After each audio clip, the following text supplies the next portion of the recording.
Well, good evening and welcome to Mwanzo TV. My name is Kevin Sewe and today we are talking matters of politics East Africa, and of course to put us into perspective on matters of politics in Kenya, Uganda and Tanzania is Mr. Fanya Mambo Kinuthia, who is a political commentator based in Nairobi. And welcome to our studio, Mr. Fanya Mambo. Asante sana. I'm grateful and happy to be here. Thank you so much. Yes. And basically today we just want to talk and discuss the matters of politics in East Africa, that is Kenya, Uganda, Tanzania, and sometimes Rwanda and Burundi. And maybe to start off, Bwana Kinuthia, we understand that in Kenya we had something by the name broad-based. Yes. Now let's start from there. Has broad-based delivered, or are we in good position with the broad-based government? There was never going to be delivery. Let's start from there. Okay. There was never going to be delivery because when this administration took over, they started by blaming Uhuru Muigai Kenyatta for all the problems they had. Oh, Uhuru, oh, Uhuru, oh, Uhuru. To the point that the leader of majority went there and once said they are going to invade his farm. He said it on national TV and they invaded. Then they realized it was no longer tenable to blame Uhuru for things. Yes. And then they started blaming Raila. That is when we had maandamano. Oh, Raila ameharibu, Raila, he was the problem. Mm-hmm. And then along the way, they realized it's not working. Okay. So they started blaming Rigathi Gachagua to the point that they even impeached him. Mm-hmm. So we were thinking, okay, you've gotten rid of Uhuru, so he was the problem. The government is going to work. It never worked. You said Raila is bringing maandamano. He stopped being in maandamano. He became part of government. The government did not work. They started blaming Rigathi Gachagua. They even impeached him and removed him and put the deputy that they thought would deliver. And kumbe the deputy they were bringing was just to give beans to people wafure tumbo. So it was not going to happen. So now we have a bread-based government or a blood-based government, whatever you like to call it. And have the problems that Kenyans were looking at subsided? Are we there? Have we improved? Things have actually gotten worse. So, and if you want to know, just look at yesterday's paper. I tell people, you always look at the Monday paper and you will see the number of properties from people that are being auctioned for non-payment of debts. So the bread-based government is not going to work. It was never going to work. And do not sit there, not unless you are foolish, and imagine that it's going to work. It's not going to work. Okay, it's going to work on your pockets. It will take away everything that is left. Yeah. And maybe maybe who should we not blame in the issue of this broad-based? Because we are told that if Raila is at peace, the country is at peace. Is that the true position of maybe the majority of Kenyans?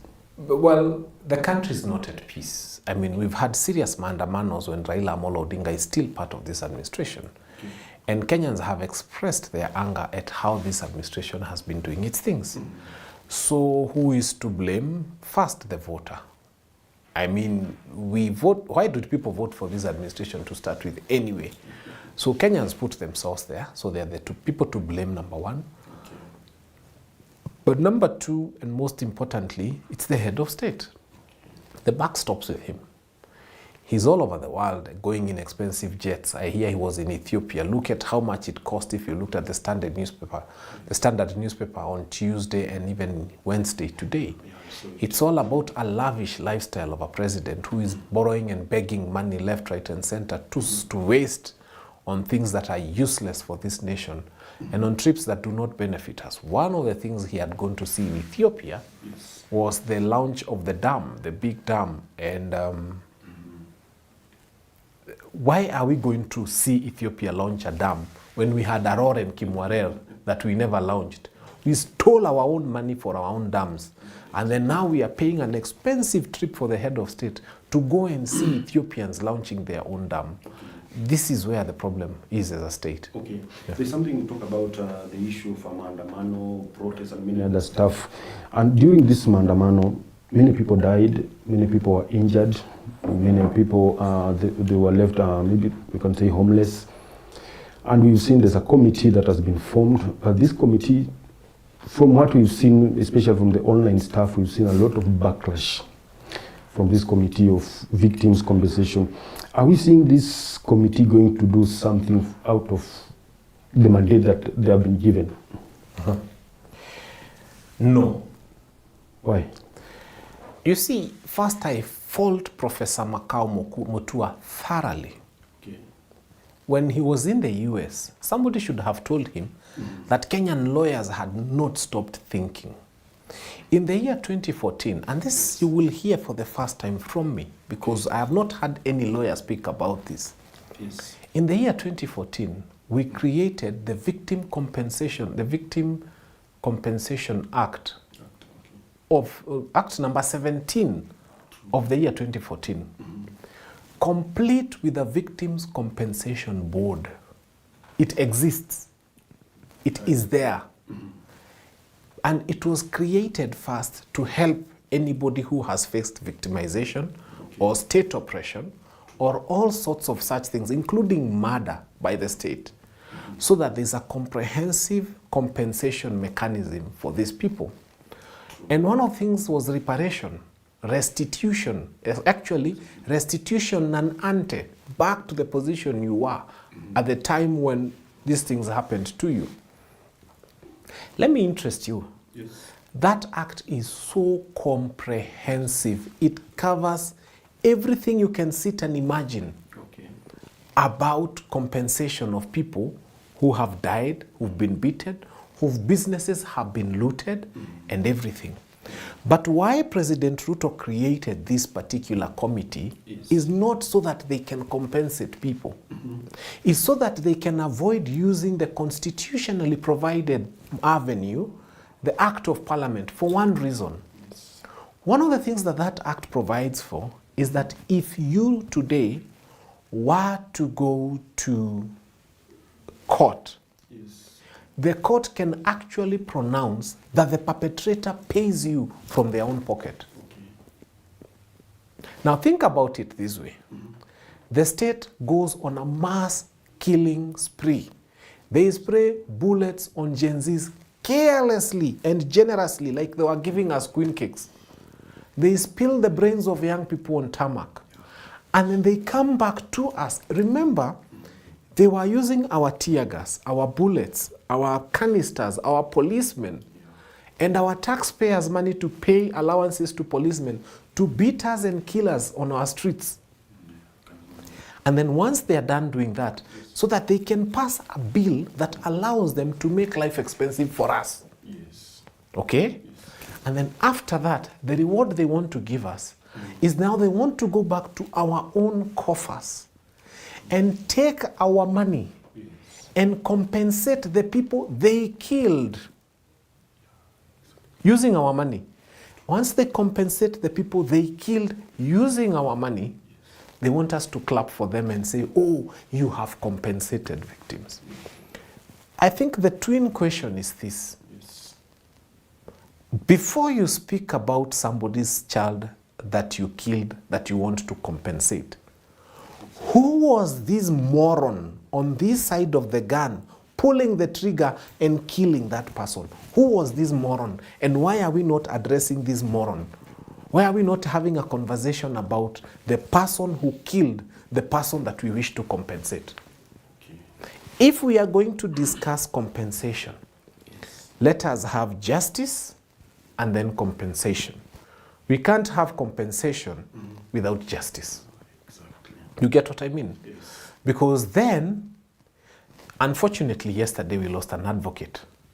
May his soul rest in peace. He was killed somewhere. Now, can you imagine? And we send our condolences to the family. Can you imagine if we went to that family and told them, look, kuna compensation board, we are going to compensate you. How do you think the family would feel? The family would be saying, wait a minute, hold your rubbish mouth. What we want is to know first who killed our father, who killed our brother, who killed the breadwinner in this family. Let us first have a conversation about the killer. Now, that wakili is lying in a morgue somewhere. Exactly. So that is what has happened to many families. They are being told, the person who killed your son is immaterial. The fact that your son was killed unjustly is not important. What's important is for us to figure out how much your son's life or your daughter's life is worth. Yes. We pay you. Now, Albert Ojwang, for example. Yes. So how much are we going to pay to that family?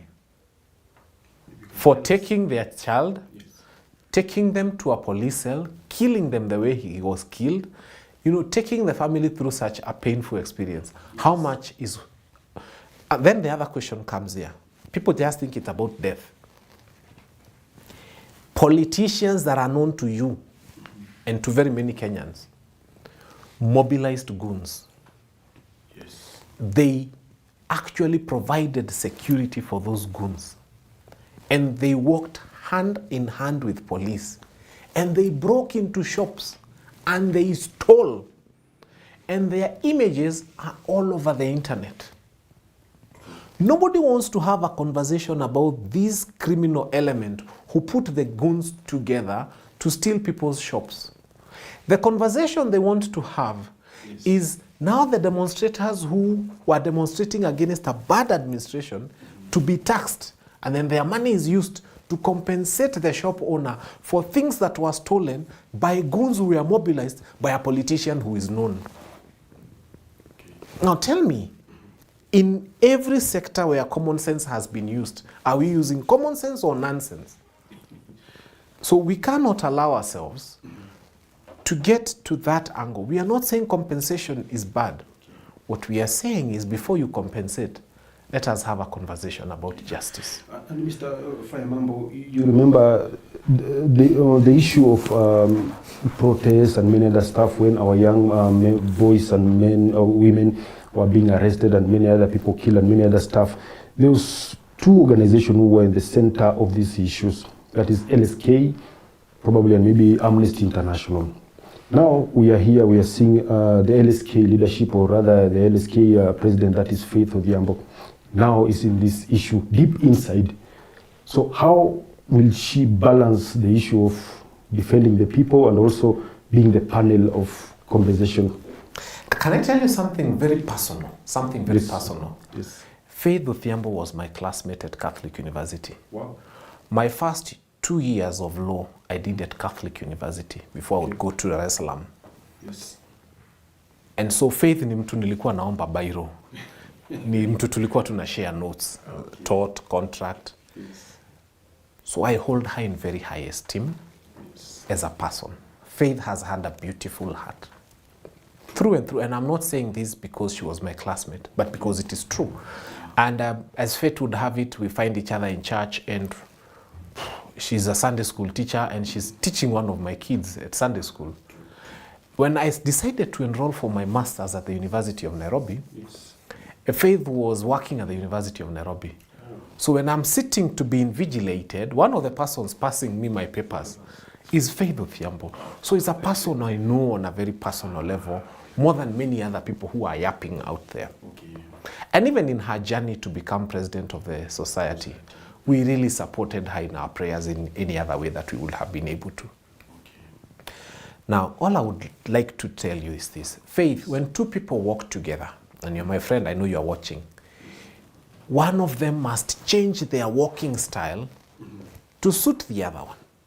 So that if I am walking with a baby today, yes, I cannot walk the same way I usually walk. I have to change my walking style, okay, so that the baby and I can walk together. When you start walking with William Ruto, either you, Faith, or William Ruto will change your walking style to suit the other one so that you can walk together. Okay. I don't see William Ruto changing his walking style to suit Faith.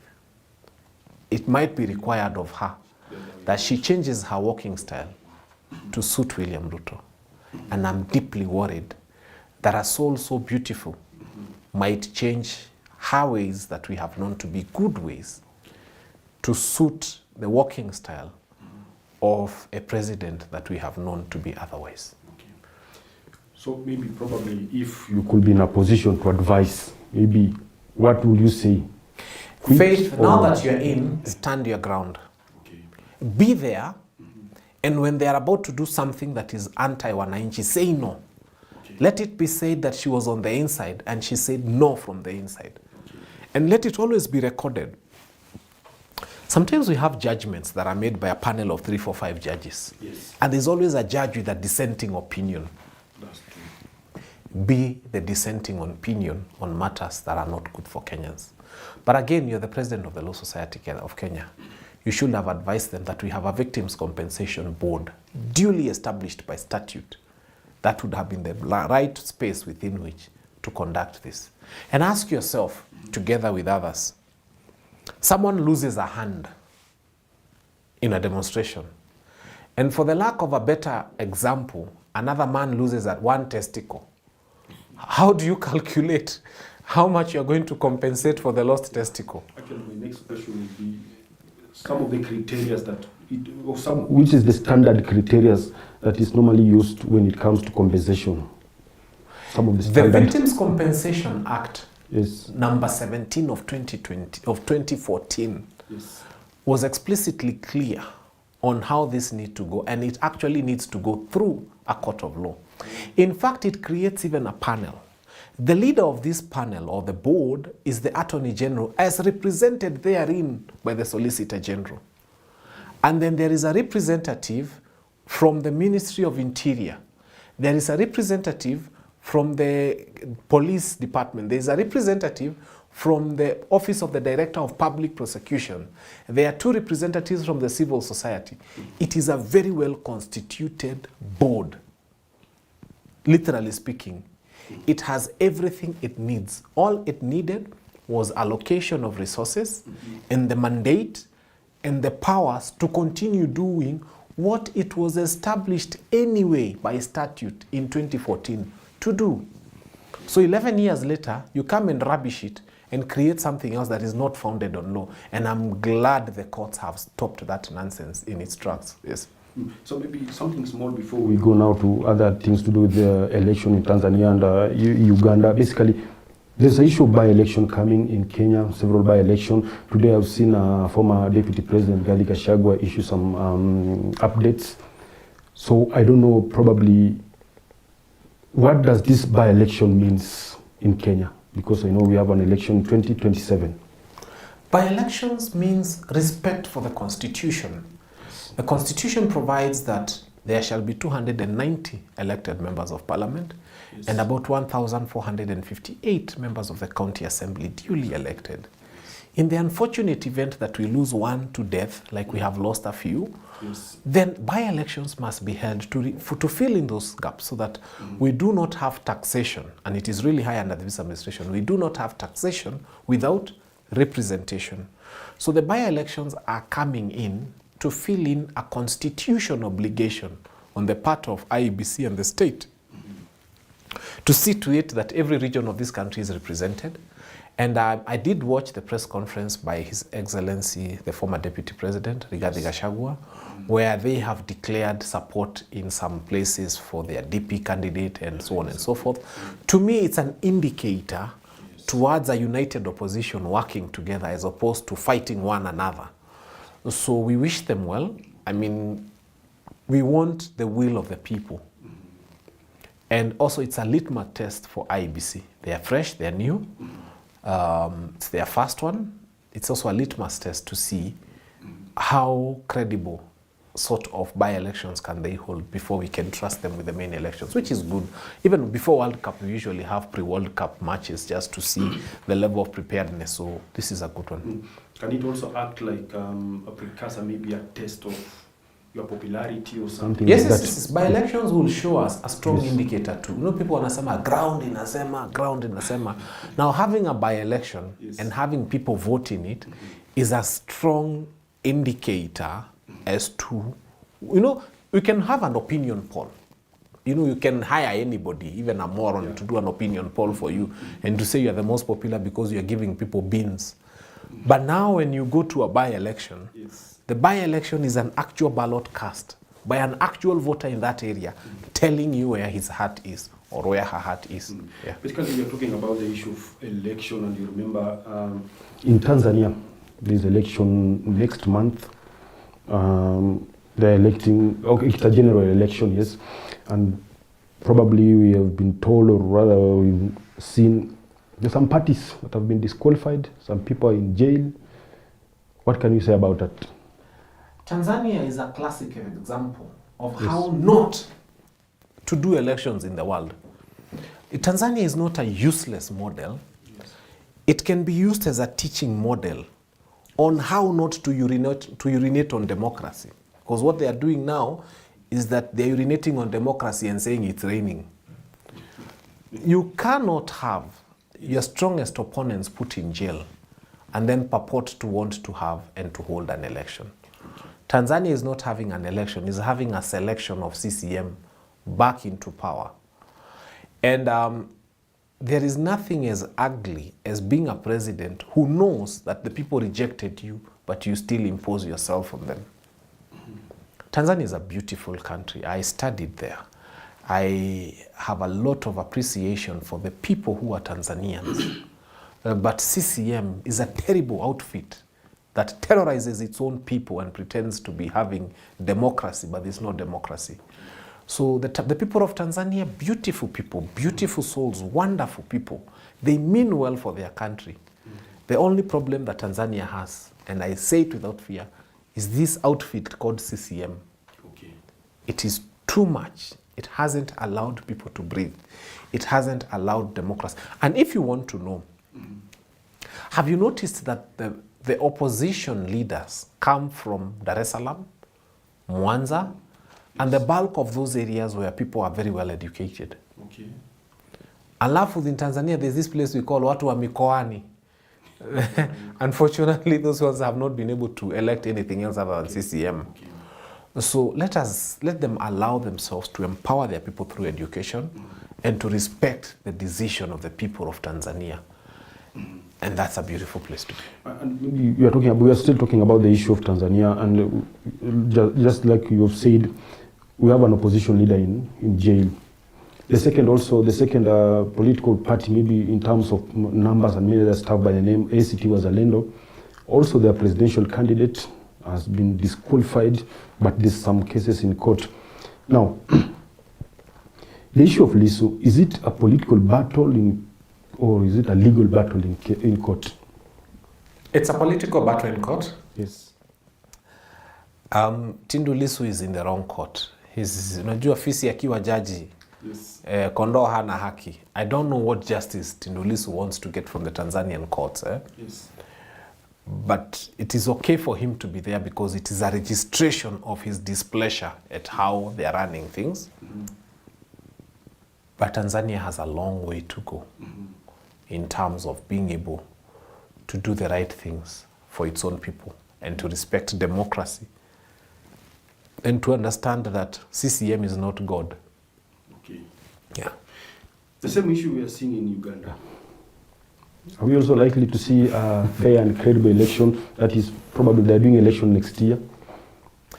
You see, when you have a man who carries his own toilet everywhere he goes, and every time he comes to Kenya, he carries his toilet, then you know what you're dealing with. Yes. Yoweri Kaguta Museveni is not aware of a difference between Uganda and his own personal assets. Yes. To him, Uganda is his, and he is Uganda. Okay. Till death. That's why he's bringing his own son to be the head of the army. Yes. That's why his own family is within the ministries in Uganda. This is absolute, complete, total disrespect for human life and human beings and the process of democracy. Okay. At his age, he should have known that Mandela served for 4 years, but left a better legacy and a bigger name and more respect and more love from people than a man who's imposed himself on people for 40 years. Okay. Nelson Mandela would have been a life president in South Africa if he wanted. Actually, when he said he was only interested in one term, they thought he's mad. Okay. How can you be in jail for 27 years and then say you only serve for one term, 4 years? And he said, but I was not fighting so that I become president. Okay. I was fighting so that we establish a state that makes sense. So what someone needed to have told our brother Yoweri Kaguta Museveni, it's not the longevity in power.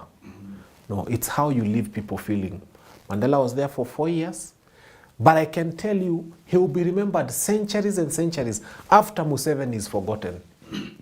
So go ahead and add yourself another 50 years if you can. You think you're going to be alive for 50 years. Nobody will remember you. Yeah, you can name everything. You know these politicians who think they want to be there for life, they name everything. Even the road leading to a public toilet is named after them. But still they die and they are forgotten. And then there's an issue between the East African country. We've seen like there was something like a coordination of abduction. I don't know if you heard of something like that, some people are being abducted in Nairobi, I don't know, and many other stuff. What does that mean, especially through our presidents, that is Ruto, Samia and Museveni? What can you call it other than stupidity? So what do you gain when you put someone in jail? I mean, look at, what's his good name? This guy from, Kizza Besigye. He comes to this country. Yes. He is abducted, so to say, abducted, and travels 450 kilometers to our border, and the police are not aware. They even say they don't know who abducted him and how. Can you imagine that Ugandan police could have come here and abducted him and driven him 450 kilometers within our soil, and our police is not aware? That's an old man, he's frail, he's weak. He's being given a platoon of young men to guard him. They carry him around like, I mean, what threat does he pose at his age?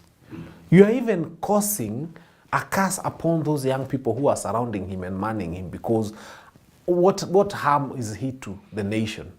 Just saying that you are leading badly? Whether you imprison them or not, if you're a bad and terrible leader, you're a bad and terrible leader. Full stop. Okay. Yeah. Go ahead and imprison everybody, but you're still a bad and terrible leader. It doesn't make you good. Mr. Kinuthia, we've seen that there's something that started here in Nairobi, or rather in Kenya, the issue of Gen Z. We've seen it spill over, and today we are speaking, there's a very big story about the Nepal. Maybe what can we say about the issue of Nepal? Because we've seen a lot of people have resigned, Prime Minister, home have been torched. Nepal was a case of carelessness. Okay. Which is what is. Yes. These young people did not wake up and do one uprising. Yes. They had been sending warning shots. They had been saying it.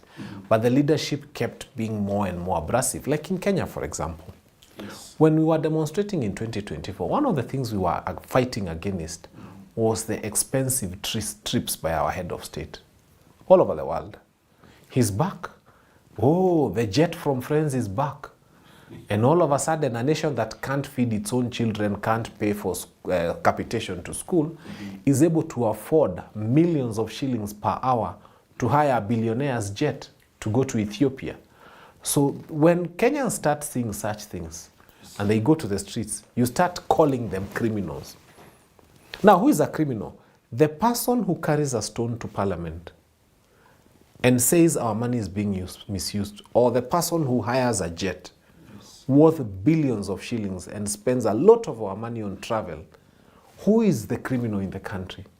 State House, the other day, we were told by the Controller of Budget, yes, or no, by the Auditor General, took away 3.6 billion in 42 days. Kenyans, take your calculator, 3.6 billion. A billion has got 9 zeros. Divide by 42. State House is spending 85 million per day. Now, those looks like stupid figures when I shout them. Hii bunge yenyu ni ya nini? Because that's why Nepal was banning parliament. And I'm not telling people to ban parliament. yes.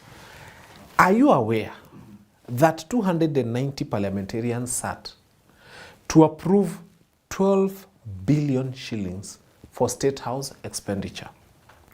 And then the same parliament sat to approve 3 billion shillings for school feeding program.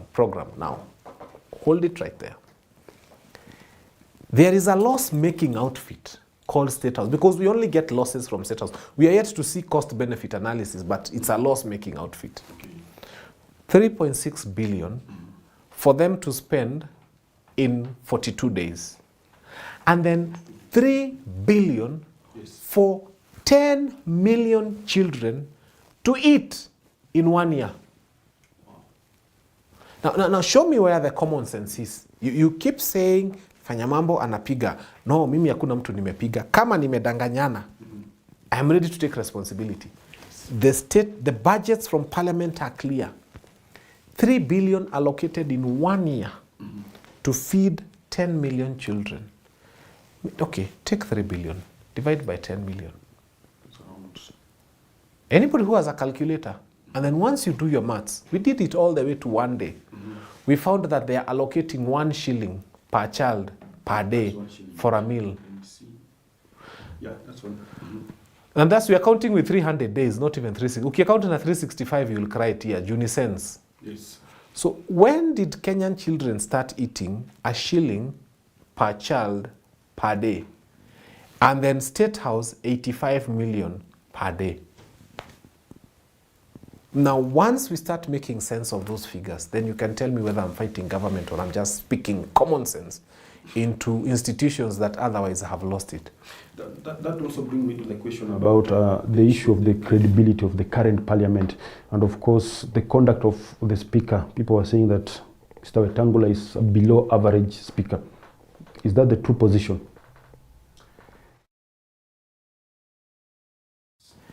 You know, sometimes English language can be rich or poor.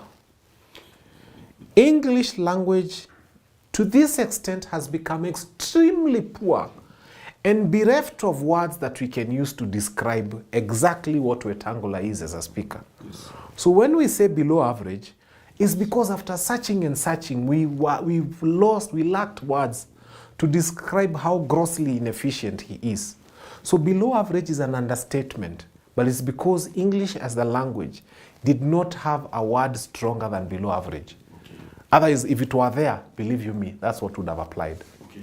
And looking if as we are finished, probably we know the issue of the opposition in Kenya. They are planning themselves. They are doing a lot of lobbying and many other stuff. What are we expecting from, because we've seen there are a lot of candidates there, what are we expecting from the Kenyan opposition leaders? They said they are going to one candidate to face off against William Ruto. Okay. So we keep hoping and praying that that happens. Okay. And then we make the reality of one term happen. Wow. Yeah. So one term is real or not? Okay. There's a new tribe in Kenya. You know, this election is going to be extremely tribal. Okay. Completely and totally tribal. Mm-hmm. To the 42 tribes we used to know or thereabout, I want you to add 2 new tribes. 2 new tribes. There's a tribe called anybody who has been deducted money from their salary to pay for SHA. That's a new tribe that will not vote for William Ruto, as you count. There's another new tribe that has been created in this country. Yes. Anybody who's been deducted money for affordable or what I call avoidable housing. That's a tribe that will not vote for William Ruto, regardless of where they are. And a third tribe that has been created to add to the 42.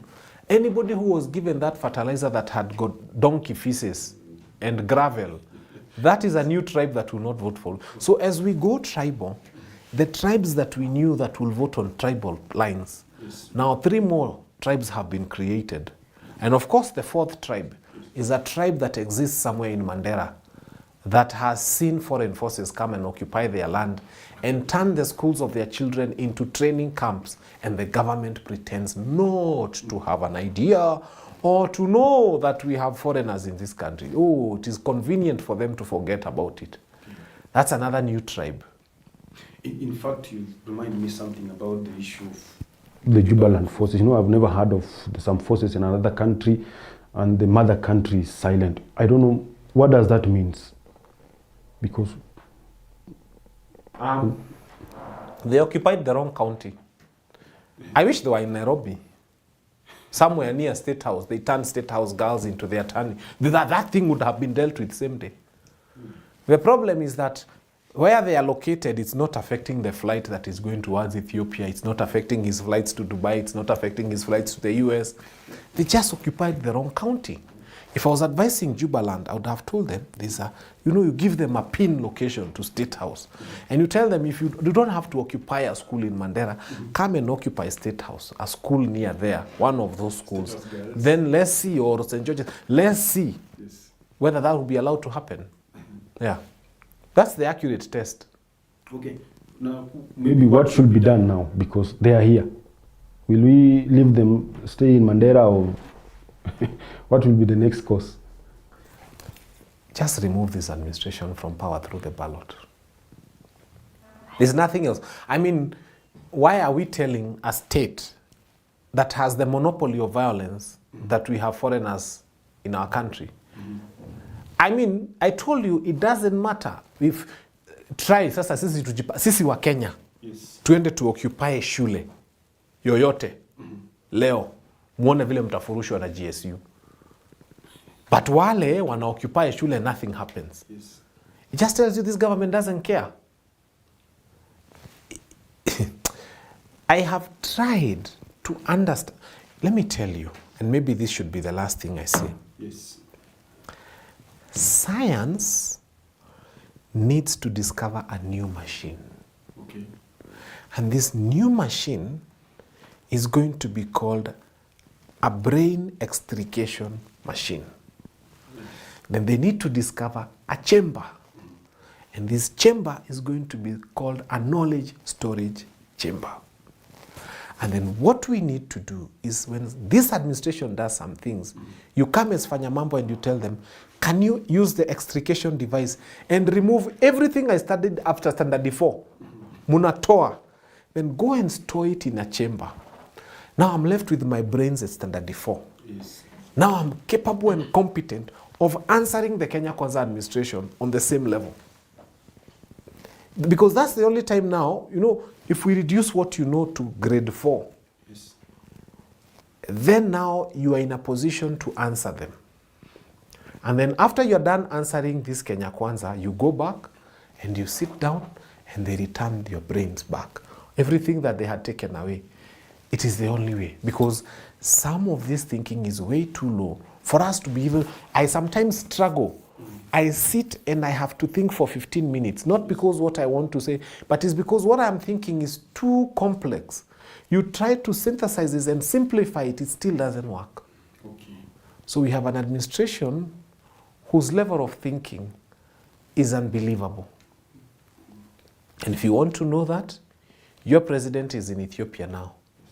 He has gone to see how a dam is being launched. And Aurora and Kimwarer are stuck. And the people who stole the money for Aurora and Kimwarer have not been arrested. Now, Ethiopia is even more beautiful. Dangote is about to start producing fertilizer from Ethiopia. That was meant to be us. He came here, he wanted to invest here, akaitishwa kickbacks, akaitishwa percentages, akaitishwa, he was like, you know what, I give up. Now our desert neighbors, who barely would produce as much food as we do, are about to start selling fertilizer to us. A plant that would have been ours. Let's not close without speaking about Rwanda. Yeah, that's true. April 2027, they are planning to have their first Grand Prix. The Grand Prix. Yes. You know that would have been Kenya. Yeah. When the Italians came here, they wanted a track to do that. Zile pesa waliitishwa. Yes. In bribes and kickbacks and percentages in the company, they were like, When they took a flight to Rwanda, Yes. red carpet. What do you want? How do you want it? Where do you want it? Now Rwanda is about to have a Grand Prix. Ilikuwa yetu, sasa ni ya Rwanda. Okay. We would have been having an ammonia plant here. They came here, the Australians. Same story. They are now doing it in Namibia. Kenya would have been everything. We would be having right now a Vegas in Turkana. Yeah, I remember that. The Italians came, they identified, they said Turkana would make the equivalent of a Vegas Yeah, I remember that. They were willing to invest billions of dollars. Again, they found the same morons we voted for. And they were told money, I don't know percentages, I don't know, bribe me. Can you imagine a headmaster of a school, this is an example, telling you, I want you to bribe me so that you can increase the number of classrooms in my school so that I can decongest the children who are in my school. Can you imagine a headmaster telling you that if you don't bribe me, I'm not going to allow you to build classrooms in my school? That time, what are toilets azitoshi, and you're there, you want to build toilets for the school. What do? They go to the next school. They're told, you want to build classrooms? Yes, they are given the best space. They are given, you know, when they pass their welcome. Now they build classrooms in the next school. And then when that school is launching their classrooms, they invite this horrible headmaster to go and observe when classrooms are being opened in the next school. I'll finish by telling you this. And unajua mwanasiasa anamalizanga mara mingi. Now I'm finishing for true. Yeah, just go on. I was speaking the other day about Sweden. Yes. And people need to read about Sweden. Importing garbage. I think I need to repeat this. Have you ever gotten to a place where you finished all the garbage in your country and you are now importing garbage? Takataka. I'll explain. So Sweden and Finland go and create a plant that is capable of turning waste into electricity. So their raw material for electricity is waste. They've done it so well, karatasi kiangukanga hivi Sweden inakuanga imechukuliwa. Why? It's needed in the combustion chamber to be turned into electricity. So takataka imeisha kwao. And I want you, because you think I'm telling you funny stories, Google, wherever you are, just Google which country in Europe imports garbage. Be surprised. So now they are importing garbage from neighboring countries and using it in their plant to generate electricity. So someone from Finland and Sweden come to Kenya. Nairobi has had many governors. I won't mention which one. They find one of those many ones. They tell him, look here, we can start a similar plant here. Hey, 100 million. For what? For coming to help my people. Are you listening to yourself? He even goes to the point of bargaining himself down all the way to 50, 60 million. They tell him, boss, I think you don't understand what we are telling you. Why would we pay you for coming to help your people? Let me tell you, you'd have had very funny stories. Yes. People fighting over garbage. Where you've stolen my garbage? I'd kept it here to sell it tomorrow. Because when you add value to something, you will never see. The reason why if you drop a paper here, nobody picks it, is because it has no value. If you drop 100 bob, people pick because it has value. If we had allowed them to come here, sahi mungekuwa literally munapigana na jirani, umeiba garbage yangu, nilikuwa nataka kuuza kesho nipate fare.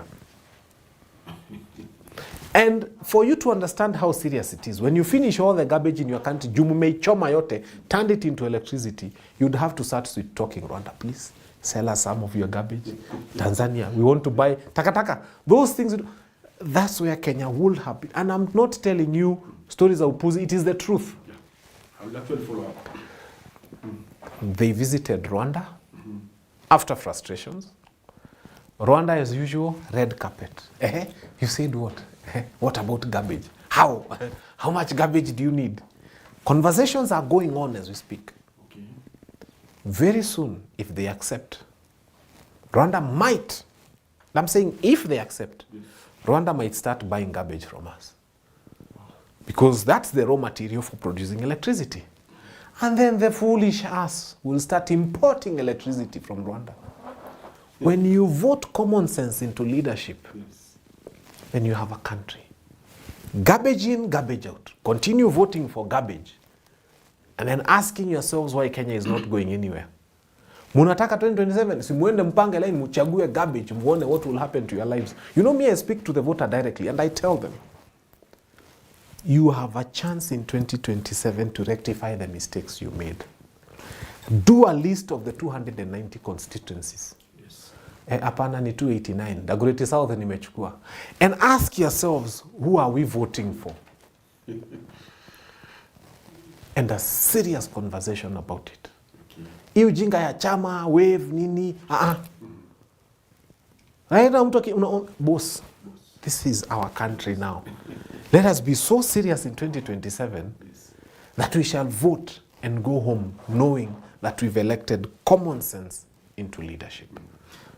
Now, Fanya Mambo, before maybe we do the last question about the issue of what you are planning to launch, the monument of those people who were killed and many other stuff, I just want to talk something small about the issue of Sakaja. You remember there was a motion of impeachment that was to be tabled, but all along the way we were told that he was saved by, I don't know you and who.